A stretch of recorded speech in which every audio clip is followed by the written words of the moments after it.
Hello my lovely viewers, আসসালামু আলাইকুম। দেখতে পাচ্ছেন আমার মাস্টার সিডগুলো। লাস্ট আমি একটা ব্লগে দেখিয়েছিলাম আমার এই মাস্টার সিডগুলো আজকে সংগ্রহ করার সময় হয়েছে। তো আমি এগুলো হারভেস্ট করব সিডগুলো। দেখতে পাচ্ছেন একদম পেকে লাল হয়ে গেছে। সো এখন একটা উপযুক্ত সময় এগুলোকে আমরা হারভেস্ট করার একটা উপযুক্ত সময়। তো আজকে আমি আমার এই সরিষা বিচিগুলো সংগ্রহ করে নিচ্ছি। সো মাশাআল্লাহ, আমি বলেছিলাম আমার লাস্ট ব্লগে যে জুলাই মাসে এগুলো হারভেস্ট করব। সো এখন যেহেতু জুলাই মাস একদম পেকে লাল হয়ে গেছে, সো অনেকগুলো সিড সংগ্রহ করতে পারবো আজকে এখান থেকে। তো আমি দেখিয়ে দিচ্ছি। দেখতে পাচ্ছেন আমার লাস্ট একটা ব্লগে আমি দেখিয়েছিলাম আপনাদেরকে। সো আমি এগুলো উইন্টার টাইমে নতুন পাতা জন্ম নেয়, তারপরে স্প্রিং টাইম আসলে পরে আরও ভালো করে পাতাগুলো জন্ম নেয়, তারপরে অনেকগুলো শাক পাওয়া যায়। যখন এই জুন জুলাই মাস আসে তখন এগুলো ড্রাই হয়ে যায়, পাতাগুলো আর থাকে না। তখন শুধু ফুল আসে, ফুল আসার পরে সিডগুলো সংগ্রহ করার সময় হয়। তো আমি প্রতি বছরই দেখা যায় আমার গার্ডেন থেকে এই সরিষা সিডগুলো আমি সংগ্রহ করতে পারি। দেখতে পাচ্ছেন মাসাল্লাহ ও অনেক একদম পেকে লাল হয়ে গেছে। সো এখন আমি এগুলোকে সংগ্রহ করে নেব। দেখতে পাচ্ছেন এখন এই যে দেখতে পাচ্ছেন মাশাআল্লাহ একদম কিন্তু পেকে গেছে। সো এই বিচিগুলো যখন পড়ে গার্ডেনে, ওগুলো পরেই কিন্তু নেক্সট ইয়ারে আবার এই নতুন নতুন লাই শাকগুলো, লাই শাক বলে থাকি আমরা। সো অনেকে এটাকে সরিষা শাকও বলেন। তো এই লাই শাকটা আমার গার্ডেনে যখন বিচিগুলো পড়ে তা থেকেই আবার নতুন চারাগুলো জন্ম নেয়। সো সেক্ষেত্রে আমার লাই বীজগুলো আর নতুন করে রোপণ করতে হয় না। সো ওখান থেকে বীজগুলো যা পড়বে তখন দেখা যাবে উইন্টার টাইমে আবার সুন্দর গাছগুলো উঠে যায়। তো মাশাল্লাহ দেখিয়ে দিচ্ছি আমার সংগ্রহ করি কীভাবে সবগুলো কেচি দিয়ে এখন কেটে নেব। সো আমি এগুলোকে এখন কেটে নেওয়ার কারণ হচ্ছে গিয়ে আরও আগেও কাটতে পারতাম যখন একটু লাল হয়েছিল। সো ভাবলাম যে একদম ড্রাই করে শুকিয়ে একদম ভালো করে নেব, মচমচে হয়েছে। সো একদম মচমচে হয়ে গেছে দেখতে পাচ্ছেন এগুলো। সো এই মচমচাগুলোকে একদম মচমচা দেখতে পাচ্ছেন, লুক দেখতে পাচ্ছেন একদম মচমচা হয়ে গেছে। সো এগুলো আসলে বিচিগুলো এভাবে ফেলে দিলে ওখান থেকে আবার নেক্সট ইয়ারে চারাগুলো উঠে যাবে।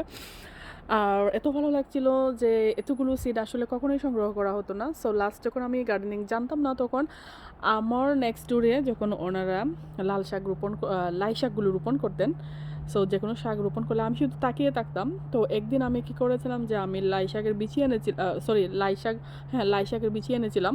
এনে যখন টপে রোপণ করেছিলাম তখন দেখা যায় লাই শাকগুলো উঠছিল না। সো আসলে লাই শাকটা কীভাবে রোপণ করতে সেটাও জানতাম না। সো মাশাল্লাহ এখন দেখতে পাচ্ছেন অনেকগুলো লাই শাকের সিডটাও পর্যন্ত সংগ্রহ করতে পারতেছি আমার গার্ডেন থেকে। সো এনিওয়ে যাই হোক, আমি এই যে দেখতে পাচ্ছেন গাছের গুঁড়াগুলো, সো গাছের গুঁড়াগুলো পর্যন্ত একদম পেকে লাল, একদম শুকিয়ে গেছে। এই যে দেখতে পাচ্ছেন একটা একটা গাছে শুধু অল্প টান দিতেই গাছটা উঠেই আসছে। তো দেখতে পাচ্ছেন এই যে গাছটা পর্যন্ত উঠে গেছে। সো সেক্ষেত্রে বুঝতেই পারছেন লোকেরা, সেক্ষেত্রে বুঝতেই পারছেন কীভাবে এই গাছটা একদম ভেঙে গেছে। সো কীভাবে এই গাছটা মানে একদম শুকিয়ে গেছে, প্রত্যেকটা গাছ এভাবে শুকিয়ে গেছে।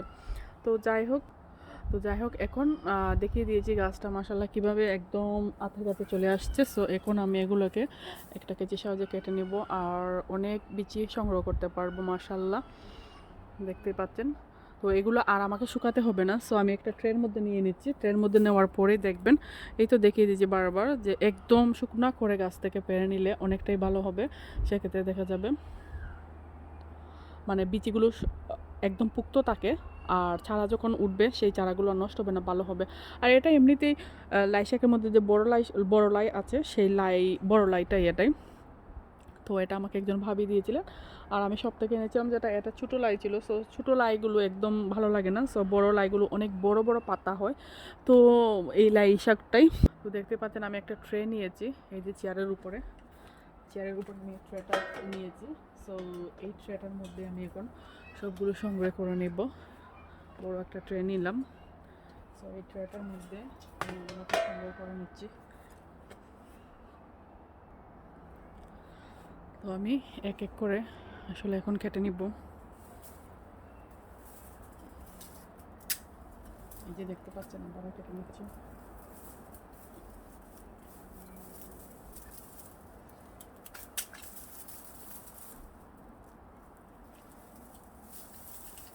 পাতাগুলোর আওয়াজেই বুঝতে পারতেন কতটুকু মুচমুচে হয়েছে, একদম মুচমুচে।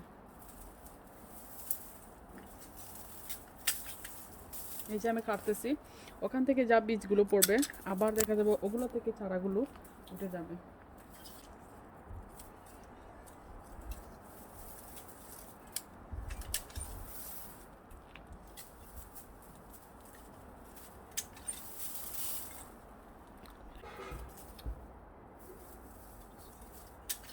এই যে দেখতে পাচ্ছেন, তো সবগুলো আসলে একইভাবে কেটে নিচ্ছি। এই যে আসলে এই যে সবগুলো খুব ভালো লাগতেছে আমার কাছে, যেহেতু আমার গার্ডেনের থেকে আমি এগুলো সংগ্রহ করতেছি, আসলে খুব ভালো লাগে নিজের কাছে।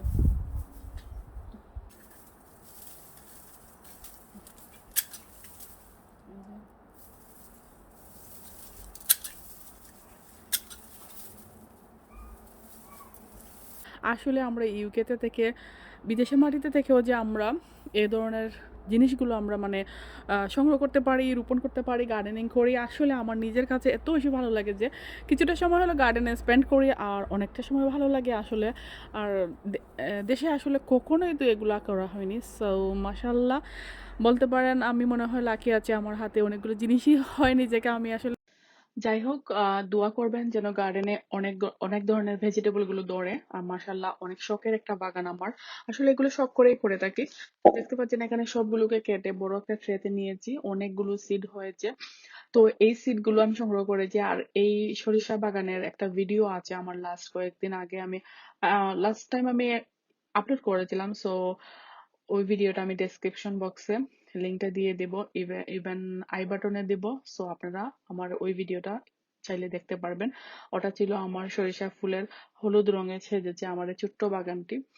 সো ওই ভিডিওটা দেখবেন, অনেক সুন্দর সুন্দর সরিষা ফুল ফুটেছিল। সো ওই ফুলগুলো পাতাগুলো অনেকটাই সুন্দর ছিল। সো অনেকগুলো শাক খেয়েছি। তো আমার ওই ভিডিওটা আপনারা ভিজিট করে দেখবেন, তাহলে বুঝতে পারবেন আহ কেমন ছিল আমার আগের ভিডিওটা। আর এখন ড্রাই হয়ে গেছে, সেজন্য মানে সংগ্রহ করেছি সিড গুলো। মাশাআল্লাহ অনেকগুলো সিড হয়েছিল, তো হাতের সাহায্যে এগুলোকে ছাড়িয়ে নিতে সক্ষম হয়েছি, বিকজ যেগুলো, কারণ এগুলো ছিল একদম ড্রাই, হাত দিয়ে চাপ দেওয়ার সাথে সাথে ওগুলা বীজগুলো আলাদা হয়ে গিয়েছিল। আর আমি ভালো করে ক্লিন করার জন্য একটা তারের চালনের সাহায্যে আমি এগুলোকে ক্লিন করে নেওয়ার চেষ্টা করেছি। তো এভাবে ক্লিন করে নিলে খুব তাড়াতাড়ি হয়।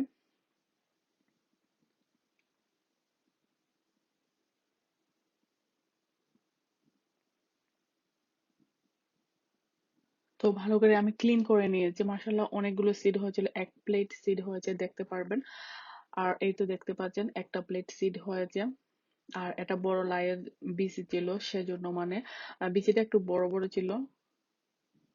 Thank you for watching my video, see my next video. সেই পর্যন্ত ভালো থাকবেন, সুস্থ থাকবেন, আর আমার চ্যানেলে চোখ রাখবেন। আমার এই ভিডিওটি যদি ভালো লাগে ফ্রেন্ডস এন্ড ফ্যামিলির সাথে শেয়ার করবেন প্লিজ, আপনাদের সাহায্যে কিন্তু আহ যদি ভালো লাগে দেখতে থাকুন আমার এই ভিডিও। আল্লাহ হাফেজ, বাই।